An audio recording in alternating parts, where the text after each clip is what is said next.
La relation informelle, c'est la relation qui identifie la nature du lien. On a différents exemples de ça. Par exemple, on peut étudier l'assurance informelle dans les pays en développement, où les individus n'ont pas de l'assurance formelle, par exemple. Alors, ils utilisent des liens interpersonnels, c'est-à-dire des petits prêts et des cadeaux, pour s'assurer contre les chocs et lisser la consommation. Dans ce contexte, un lien, c'est un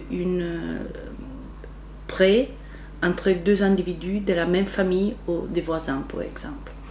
Dans des autres cas, on peut avoir la relation interpersonnelle peut être une amitié entre deux individus, une collaboration scientifique, et ainsi de suite en fait.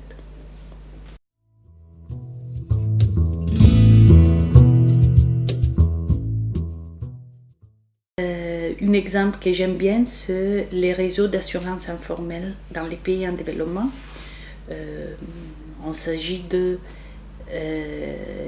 liens interpersonnels en forme de petits prêts et cadeaux entre amis et parents.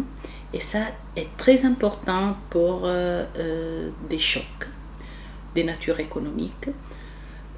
Ces chocs peuvent être idiosyncratiques, alors on dit ça, une maladie, une frais de justice, un petit choc qui tombe sur l'individu tout seul. De l'autre côté, il y a les chocs agrégés, par exemple une sécheresse qui touche tous les agriculteurs d'un village. Alors, un lien social peut être très utile pour faire face au premier type de choc et pas le deuxième. Pourquoi pas le deuxième? Parce que tous les agriculteurs ils vont être touchés au même moment. Alors, ils ne sont pas capables de s'aider l'une l'autre.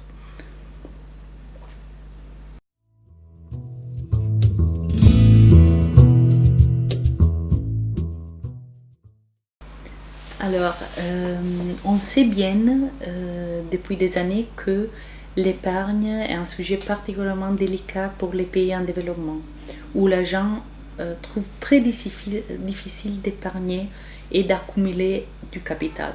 Alors, la question des recherches que je me suis posée est la suivante. Est-ce que l'épargne formelle interagit avec les arrangements financiers informels ou pas? C'est-à-dire, quand on prend une personne, on lui donne un compte d'épargne formel, est-ce que cette personne augmente ou diminue son niveau de arrangement financier informel, c'est-à-dire des prêts et des cadeaux avec des amis ou des parents? Pour répondre à ces questions, on a mis en place une expérience de terrain avec assignation aléatoire, c'est-à-dire ce qu'on appelle une expérience randomisée. En pratique, on a pris des petites communautés au Népal, des villages. On a fait des loteries publiques pour partager les femmes entre deux groupes. Un groupe de traitement où on a offert un compte d'épargne formel et un groupe de contrôle. On a enregistré toutes les informations sur les échanges monétaires informels avant et après l'intervention. Et avec ce type de données, on a pu répondre vraiment à la question est-ce que l'épargne formelle et les interactions informelles sont-ils compléments ou substituts? Nos résultats suggèrent un mécanisme de complémentarité. Les femmes qui ont reçu le compte d'épargne, qui ont eu la possibilité d'ouvrir le compte d'épargne, ont commencé à prêter plus à l'intérieur du village.